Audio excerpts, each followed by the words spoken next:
is it in our purview to investigate the neurological and sociological effects of touch or lack thereof in, Melissa writes, sensory deprivation, but one could also imagine lack of medical touch, for example, in an in-person doctor's visit. Would these considerations be of interest in the haptics community? So that's the first part. And the second part is what additional collaborations with other research communities would help in steering toward important research questions?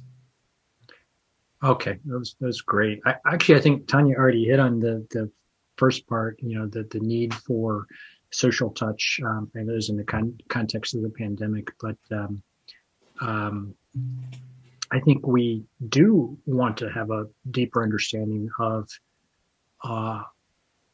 where touch is a critical part of strengthening remote connections.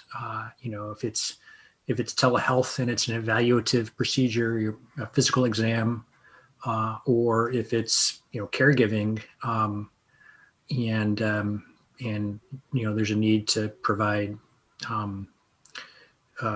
affective touch, emotional support, things of that nature to perhaps a relative who's distant. And I actually do think that's a pretty massive problem in our society, loneliness, if you will.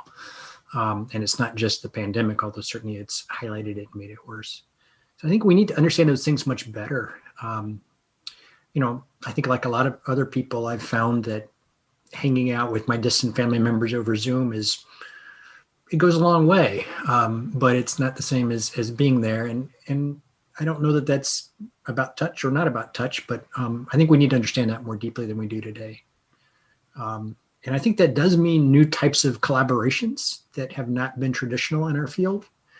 In the field of haptics, it's always been a very interdisciplinary field. And, you've had people from, I'm a mechanical engineer, electrical engineers, human-computer interaction, but cognitive psychology has been incredibly important. And neuroscience has been incredibly important. I think that the social psychology aspects are underserved and need to be sort of better integrated. And of course, the other exciting thing that's happening these days, of course, is bringing in people with chemistry and material sorts of backgrounds as well. So it's an incredibly interdisciplinary field. But I think that social science direction is really important.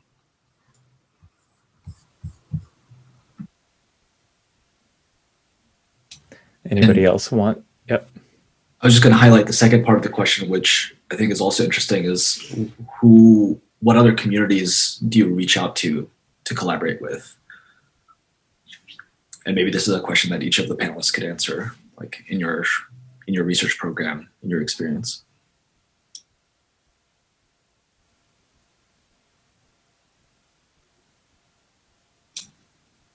Maybe. I guess I can help with that and bring my experience, which not all of these collaborations have involved haptics, okay? But in general, human-robot interaction. And for me, work with colleagues in physical therapy department, for example, has been very important, right? For rehabilitation robotics and the use of robots to study the motor system. And in part also the sensory system as well, right? So sensory motor neuroscience.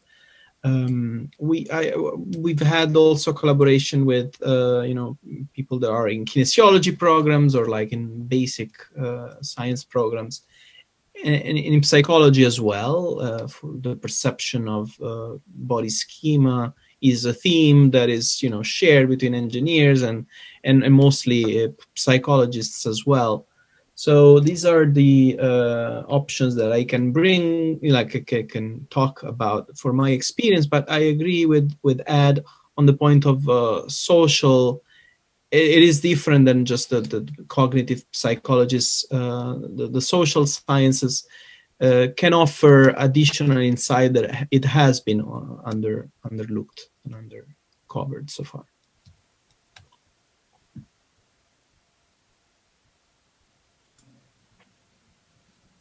How about Tanya? What collaborators on the medical or biological side have you found to be particularly valuable in your research? Yeah, I guess mostly working with surgeons in different specialties has been the important part for me, because a lot of it is, as people have been saying, it's application dependent. So same thing, every type of surgery, whether it's vascular surgery or laparoscopic surgery, is going to be different, and they're going to have different needs in terms of what they need for their particular application area. So mostly people from the surgery department, but starting to try to work closer as well with people who do a little bit more with the sensing side of things as well, as we try to develop sensors for these types of robots. So kind of all over the place too. Mm-hmm. Laura? So, I mean, I collaborate a lot with Charles. We're like at two different aspects of like the work on haptics. Like I make the materials and he does something with them. We also like, I guess, in your group there, and we worked a lot with electrical engineers, psychologists, probably forgetting a lot of our collaborators too, but it's a very, very interdisciplinary field, and you need people from all sorts of backgrounds to make a cohesive story at the end. So in thinking about Marcy's question about, is it a contact mechanics issue or tissue mechanoreceptor response issue, or do we need to get into more of the neural responses to these cues? One can imagine approaching this problem from multiple different biological length scales. So you could imagine doing experiments on animals that have knocked out Pacinian corpuscles, for example. You could imagine working with people who are studying the brain under fMRI. You could imagine working with somebody who is really only interested in, or not really only interested, but studies specifically the perception and cognitive aspects without necessarily reference to exactly what action potentials are arising and from where. So I think depending on what question is being asked, to get back to Melissa's question, that affects what expertise we see on the biological side, biological, medical, cognitive science side. And I think that's like one area where I would like to build more collaboration is on the neurology side of things, like understanding how our neurons and like our brain responds to those tactile signals that we're generating. I think we're like Charles is doing a great job at like understanding the mechanical forces at tactile interfaces, but then there's like one step further. It's like between like when does the human inform its decision of like this is how I feel and this is what I'm feeling. You can formulate a verbal answer, but what happens in between the time that the surface is touched and us telling what we're feeling, there's like a whole world of possibilities. And I think that's where neuroscience probably will come in. And as I recall, there are some linguistic challenges as well for in your paper on softness. There was some issue where there may have been different conception of softness depending on what the native language of the participant was. Yeah, which makes it really interesting because now we can bring in people from linguistics as well, to study like those questions and like meaning. No, it's complicated enough. Just kidding. So, right, is it soft like a cat's fur, or is it soft like jelly, like strawberry jam? Depends on who you ask and which country they're from.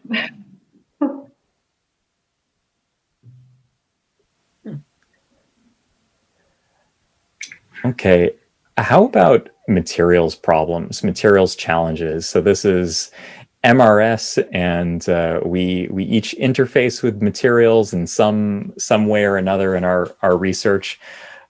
What properties are we missing to either learn more about touch or to recapitulate sensations that can't be made, or to produce effects that can't be made using what's currently available.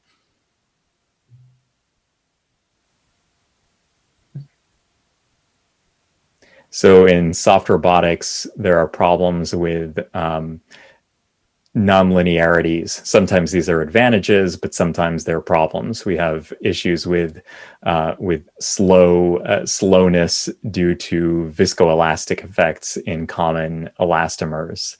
Are there equivalent challenges in haptics, and how could a materials approach address some of these challenges?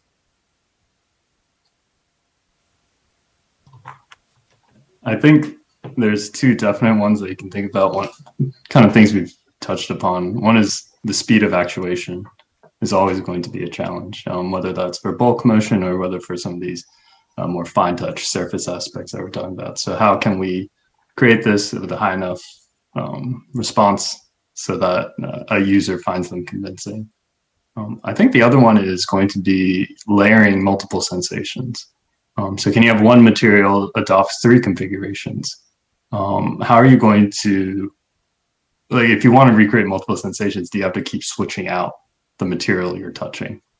So how can we combine these together? What's the ideal material for this? And it might not be, if I want one material to feel like glass and then to feel like acrylic, maybe I don't want to start with glass and I don't want to start with acrylic. So how would I find the material that does both? And under what regimes would it actually feel like glass and feel like acrylic? Will it be for only when I'm touching lightly? So will I have to compensate for the way someone's touching by using either mechanical intervention or yet again programming another material? So I think identifying where we want to kind of divvy out different types of challenges almost, and which part of the device should handle different aspects of recreating fine touch. I think those will be material challenges.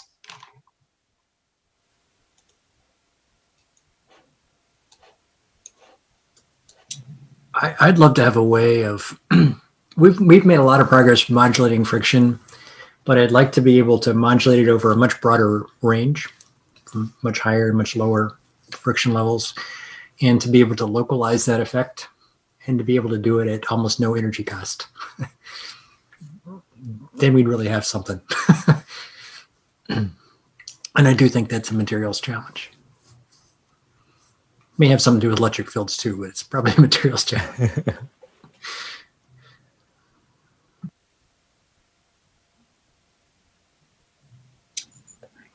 I'll loop in since Darren, I think your question kind of subsumes one of the questions from Yujun, who I believe is in Ben's lab. So he asks, how can material science help improve integrated systems? He's referencing a publication from my team related to a electromechanical motor that provides squeeze and some tactiles. But the way I'll redirect us to the panel is what you all are alluding to in terms of, I believe, Ed, you were starting to get to this as well, which is how do we get the local action?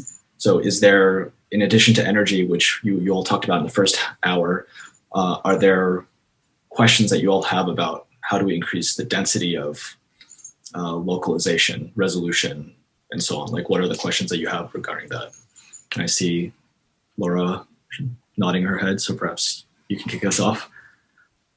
Yeah, I think that's a really interesting question. I mentioned that a few times, is like miniaturization. How do you make things like fits like at your fingertip if you're talking about fine touch? And it's hard. And so I think there is a lot of inspiration that can be taken from the lithography and from the electronics field. And so if we can make like electronically actuated materials, we can take all that knowledge from lithography and microelectronics and apply it there. Like, there's still a lot of materials challenges, but that's the field that we should keep in mind as we move forward, I think.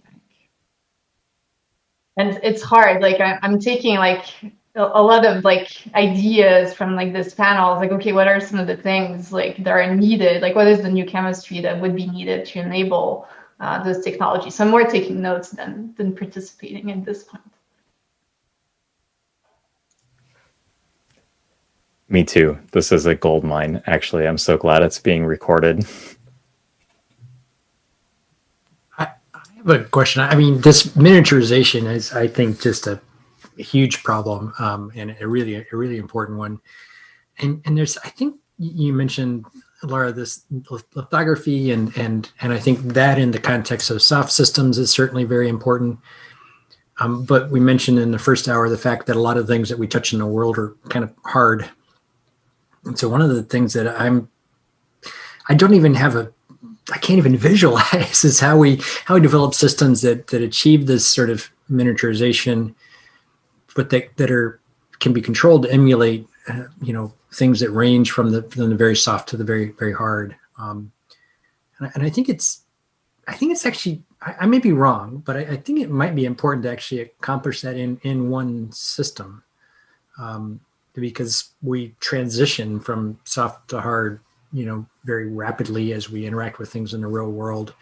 Not in every context, maybe a doctor doing a remote palpation doesn't need that huge dynamic range, but I think in some contexts we do. And so anyway, how do you achieve this sort of miniaturization and large scale integration of haptic actuators in a system that can also display this really wide range of mechanical impedances from the soft to the hard? And that just strikes me as such a hard problem. I mean, from a chemistry perspective, I think, like as I was saying, you can think about lithography technique, and so you can think about like printing with light, and light has an incredible like resolution. So if you can find the material that has like the dynamic range that you would need to like go from hard to soft, addressing them electrically would be feasible to miniaturize then. And like to make them, you can think about lithography techniques to like pattern them at the resolution needed. And it doesn't have to be like the microprocessors that we're using now. Like the first microprocessors were huge. There are microprocessors. And so we can start bigger and miniaturize and develop the technology from there.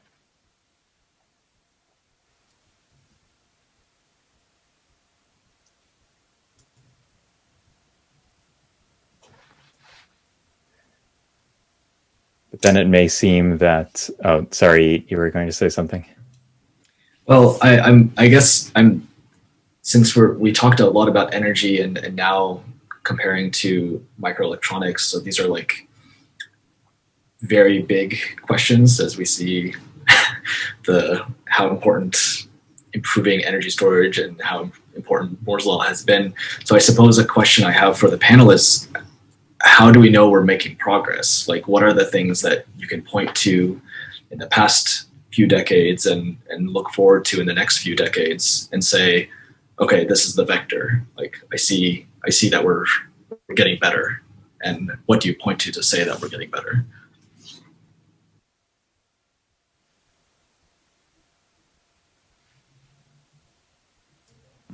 I'm just envious of all of you. You did not want to enter the haptics field 30 years ago. So, you guys, I'm excited for you. You've got, I think, some really meaningful problems to work on and some very powerful tools to apply to them. But yeah, it's a really great question. You just like, how do you know you're getting better? And to me, the way I know I'm getting better always is that the technology is developed sort of at some point down the road is being used to solve problems in the world. And that's true. There's things we can point to in the field of haptics, but it hasn't really had the sort of impact that I think a lot of us expected 30 years ago. There's this famous video from Roland Johansson, one of the real titans of the field, a neuroscientist in Sweden, who applied a ring block to these three fingers of a woman and asked her to strike a match, and she just, all with perfect motor control and perfect vision is not able to pick up and manipulate, do the fine manipulation necessary to grab that and match and hold it and strike it. Eventually she manages, but it's a painful thing to watch. And so you begin to realize that, oh my goodness, touch, haptics is so critical in our lives as we live them in the physical world. Thank goodness it's an incredibly robust sense that we don't, individuals typically don't lose in the way they might lose sight or sound. Because if you do lose it, it's kind of game over. It's really, really hard. So why then has it not become equally important in the digital world? And I don't know the answer to that, but I find it really frustrating. Hoping that Facebook can figure that one out. Why is haptics so hard? Is it a question of distribution and the fact that it involves so many parts of the body and systems, whereas sight and smell and taste are localized? Or is it something else? Taste might also be really, really hard. What'd you say? It seems like taste and smell are also very hard to digitize.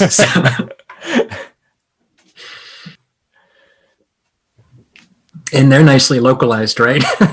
So it's sort of tempting to blame the distribution of haptics being all over the body, but I'm not sure that's the answer. I don't know. I'm going to push back a little bit, Yeet. I think vision, we have a fairly good handle on how to recapitulate visual objects, at least. Taste and smell, there's some good fake meat out there. It's not very programmable, but it's really good. Yeah, not dynamically reconfigurable in the sense of a display, though.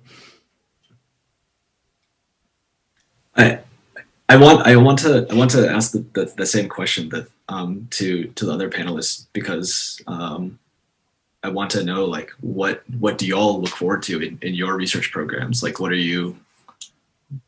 you think will be a major success?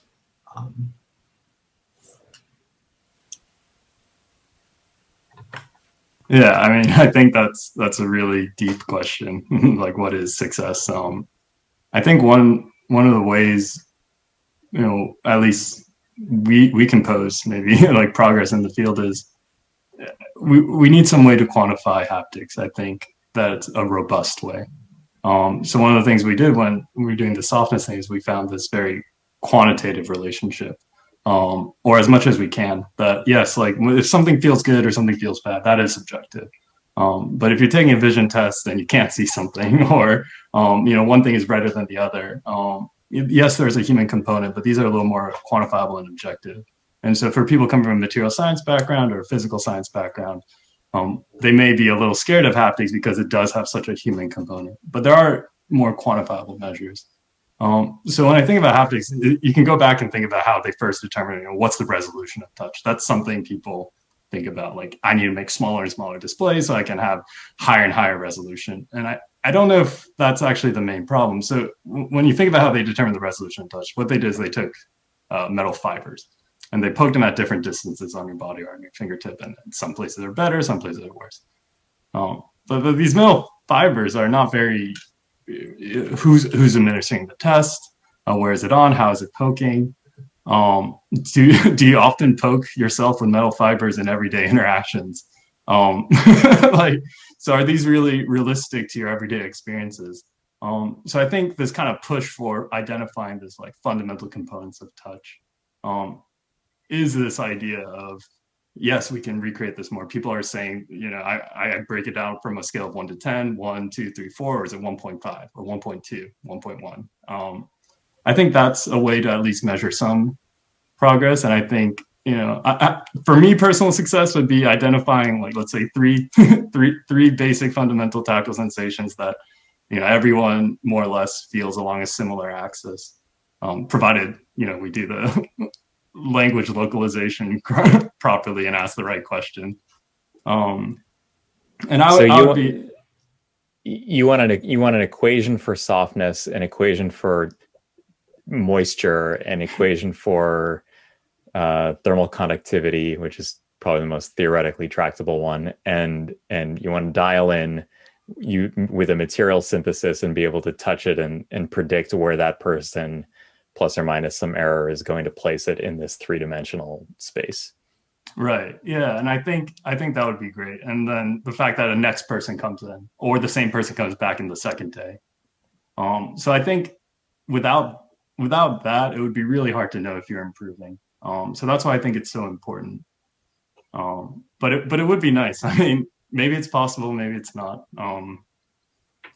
But I think it's a place to gauge progress. So I agree with Tanya that we've been focusing mostly on cutaneous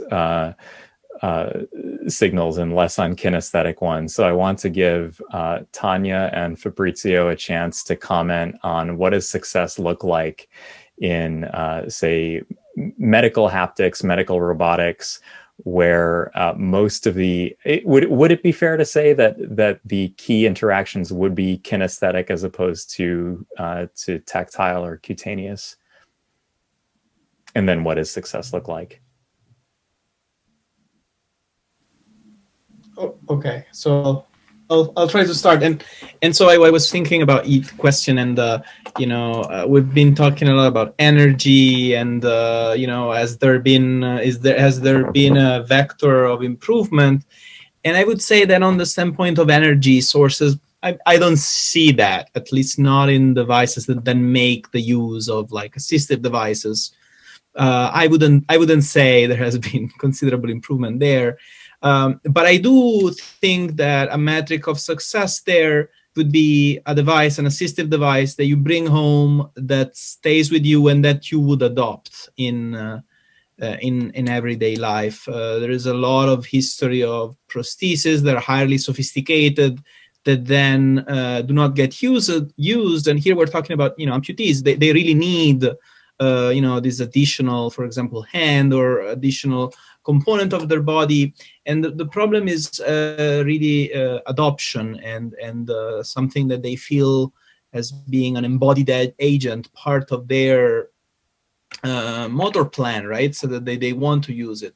So I do think that a metric of success will be the assistive devices that then gets adopted and used, on a daily basis by individuals.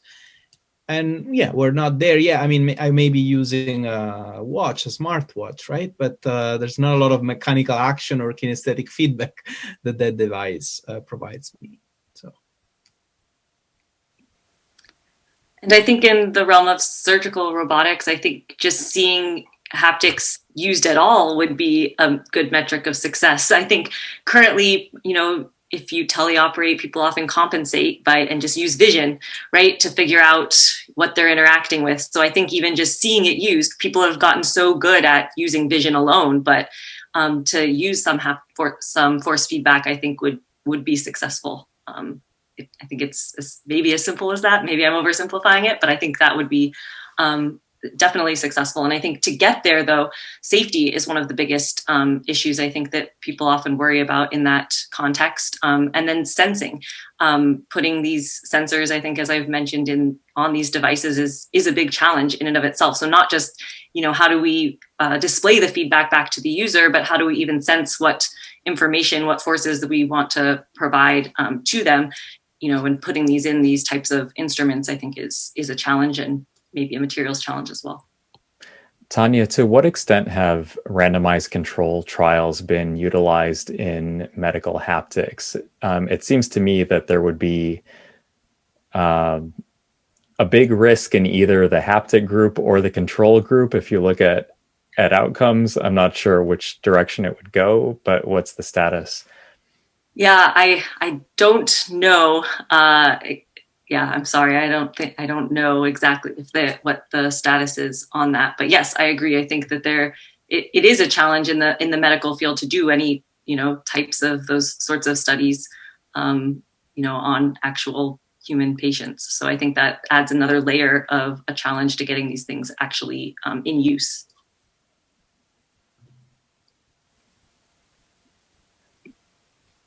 Great. Other questions? Other questions that maybe originate from the panelists and not the moderators. Something that's come up that you'd like to ask each other. I guess we've been doing this all along, but any additional ones? I'll ask a question, maybe to the benefits of the students in the room. How did you get into the field of haptics? Because I know I stumbled into it.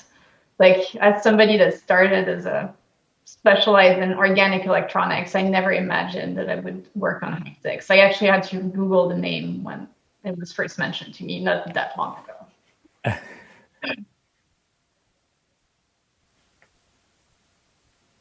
That's a great question. I actually had it on my list, but I forgot to mention it when I introduced the roundtable introduction. Well, I guess I'll start. It's an easy one. Haptics is still not in Microsoft Word. It's still a word that is kind of highlighted red, right? So that was an interesting beginning for me. I think many other colleagues are over the years we've been able to exchange on this observation. So it's still a kind of an obscure field, but in reality, I started doing some haptics work before knowing a lot about haptics. It was in my master thesis that I was working in a rehab engineering group, and we were studying ways where you can guide movements in 2D using vibrotactile feedback. And I had some fun combining, motion capture with a bracelet that would vibrate in 4 directions. And, it was my first application of some 3D geometry that I was studying in, robotics classes. And that's how I did my first project. And then I did a PhD in a slightly tangential field in rehab robotics. And then I did some more work with Marcy during my postdoc at Rice. And so for me, haptics has been in the context of, being able to communicate information to a user to achieve to support some motor function. And that's been the theme all along, so it kind of made sense.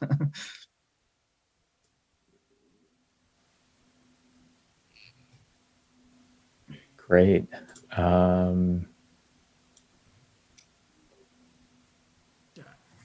go ahead. Yeah. I mean, I certainly did not know the word, nor did really anybody outside of the field of psychology.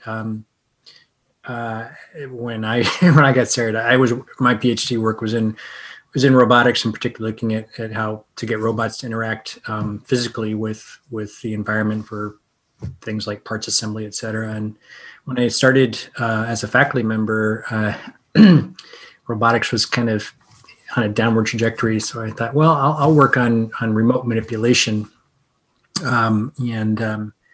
and decided I wanted to look at scaled, sort of larger, sort of master, smaller slave manipulator for things like surgery, and started to develop, using my startup funds to develop the system. And we poured all our money into this master manipulator and ran out of money to build the other one. And so we thought, well, we'll just simulate it.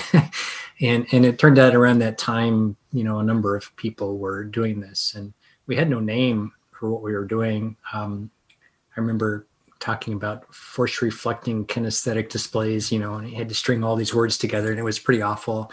The first time I ever heard the word haptic interface was from Ken Salisbury, who was a real leader and instrumental in getting the field going. So that was in the early 90s. So like everyone else here, I guess, sort of stumbled into it. And you will have a much more interesting answer than mine. Thank you. No. Thank you so much for sharing. Sure. Tanya. Yeah, so mine was in the context actually of online learning and education. I did my PhD with Alison Okamura, and we were looking at creating haptic devices to send to students so they could use them in learning in an online course. And sort of, what role does the sense of touch sort of play in education and various ideas and concepts that we can learn? And so that's how I sort of, I guess, stumbled into it a bit. Thanks, Tanya. Charles? So Darren probably has a good idea of how I stumbled into it, considering I stumbled into it in his lab. So my PhD was actually on understanding how tree frogs adhere to surfaces underwater. And they have these patterns. And if you look at your own finger, it also has patterns. So really, you have a lot in common with a tree frog. But really, I think it's it's really great because I was coming from this basic science background, and I really, although I found it very interesting and very important, I had this hard time seeing how I would, could have an impact on someone's life, or more translatability. So getting into this touch aspects, interfacing with people directly. I mean, we have human subjects touching our materials. I think it's a really amazing field to be working in. Just because you get to start from molecules and end up with a person, and validate your materials with human subjects. And I think it is almost like just falling into it. It's like, here's a mechanics problem that I may have some translatability into, but I think there's a whole wide world of possibilities, more than with frogs, I guess, but with people. Thanks, Charles. I'm going to turn this on the moderators as well. Ben? Yeah, for me, it's, I come from, thanks, Darren. I actually come from the opposite, one side of the equation, which is the sensory aspect. And I was trying to mimic, I was working with Zanan in Stanford, trying to mimic certain aspects of the human touch and how the receptors work.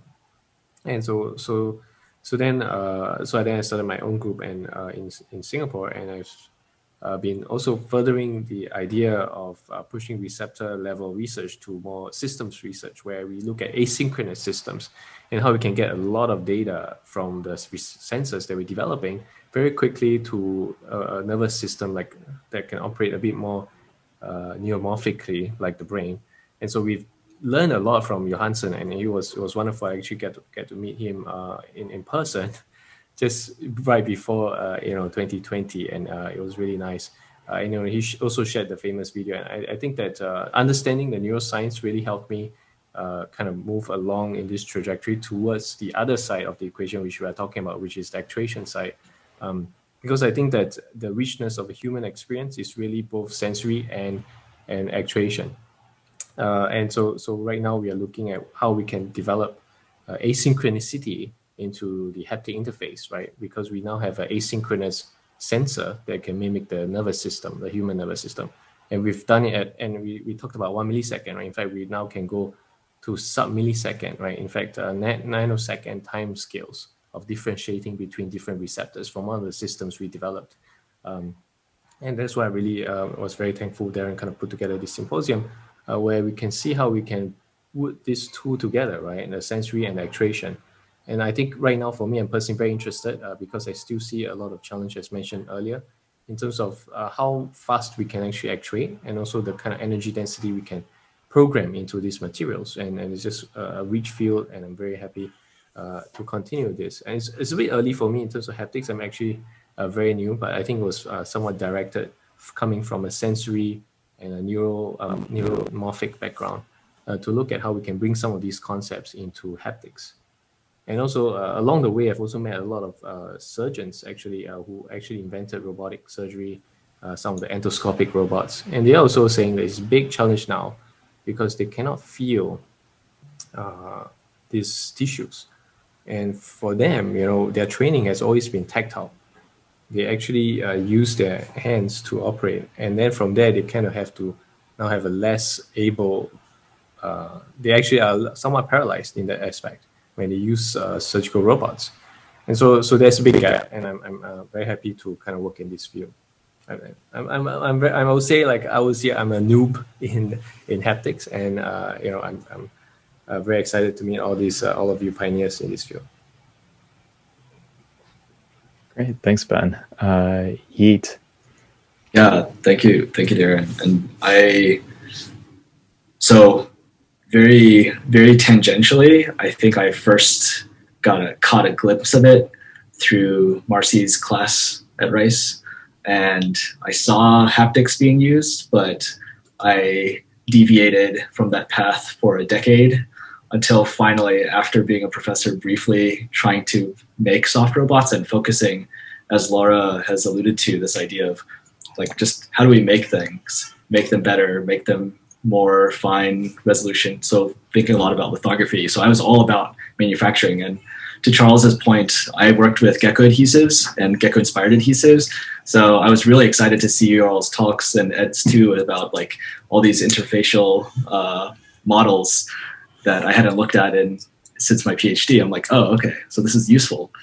But I stumbled into it at Facebook again because they needed ways to make things, and I learned a lot about why they want to make things kind of big integrated systems. And honestly, it's amazing to see just how deeply the academic community is thinking about the problems in every kind of like every level, all the way down to the molecular is really inspiring. And I also would like to thank the panelists for sharing and for their intellectual curiosity. This is super exciting. Yeah. Thanks. And actually, Darren, also, it's your turn. Yeah. Oh, sorry, go ahead, Ben. No. I forgot to mention. I mean, one of the things also that inspired me was the movie Ready Player One. I was just thinking, wow, that's really cool if we can actually have some kind of suit like that. So, Darren, it's your turn. How did you make Charles do all this haptics work? So, Laura, you started us off. I just want to make sure you're satisfied with your response. Yeah. Maybe it wasn't a response. You should give a full response. A full response. I started like as a pure organic synthesis person, and I was making molecules, and I realized like towards the end of my PhD that I was having more fun characterizing the molecules and doing something with them and making materials rather than molecules. And so when it was time to choose a postdoc, it's like, okay, I want to do something more engineering-like. I want to apply my chemistry skills in an engineering lab. And so that's when I reached out to Darren and went to do a postdoc in this group. And that's really when the haptic stuff started. It's like, okay, we want to do these things. There is only one other chemist in the group and he's working on something else. And we want to work on haptics. How do we do that? And what materials can we make to trigger sensations? So it was a fun journey into like electrotactile actuators and trying to make actuators and failing. Like remember those like days in the lab with Charles and like we were trying to like reproduce some of those EAPs and it's like we can never integrate this in the glove and there's no chance. It's like just not practical. And it's like impossible to pattern. And it's like, it takes 5 days to make one little strip and then you wire it and it doesn't work. And so that's really what inspired like my research now is like, I want to make materials that you can use, like you use PDMS, like pour it, wire it and go. But it has like the resolution that you need for fine touch and that answers like really fun questions also. So, awesome. Thanks, Darren. Thanks, Laura. So I'm embarrassed that I didn't come to haptics until relatively late. I think 2015 was when I first started thinking about doing experiments in touch. And I'm going to blame part of it on the columnarization of the way we do research and the way that that disciplines are arranged and the conferences that we go to, because MRS has historically had a huge presence in soft robotics and flexible electronics and stretchable electronics, and basically all of it interfaces with the skin. But there wasn't a lot of haptics research being talked about at MRS, and my original training is as a sort of synthetic organic chemist, more physical organic chemist. Now I did my PhD with George Whitesides, and we did a lot of surface modifications and stamping and embossing and molding and stuff. And I thought that the physical organic approach would be a good tool to learn a little bit about how we perceive objects. When I started my job, I started teaching the course on intermolecular and surface forces, which was assigned to me because the previous faculty member took a job elsewhere. And then I was teaching about friction, adhesion, and lubrication, never having taken a course in it myself. And I was thinking that the idea of making small changes to molecular structure as a means of understanding something about tactile perception might be a useful arrow in the quiver of the field. And at the same time, I was involved in the Center for Wearable Sensors, which is kind of an industry academic consortium that we have at UCSD. And it was all focused on the sensing part, and very little of it was focused on basically physiological sensations out to the electronics rather than sensations from the electronics to the body. So there was a way to integrate haptics into some of our projects through that collaboration.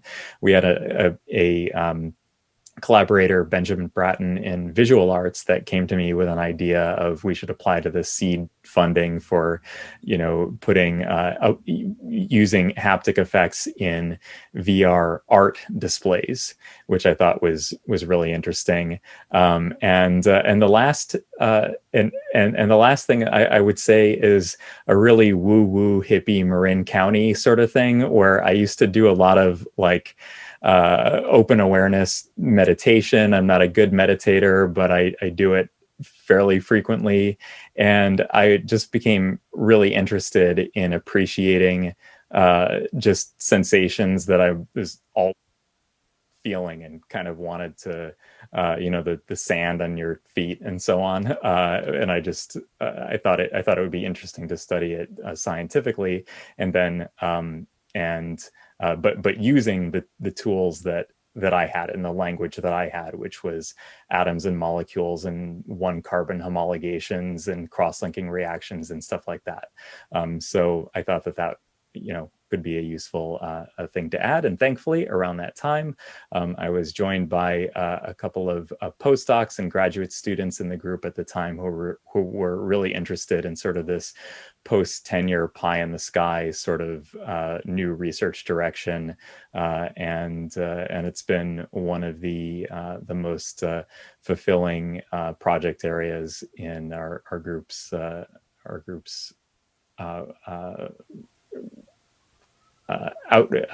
portfolio, let's say, and I'm very happy to have found the community and to introduce members of the community to the material science community and chemistry communities as well. I think there's a lot that we can teach each other and contribute.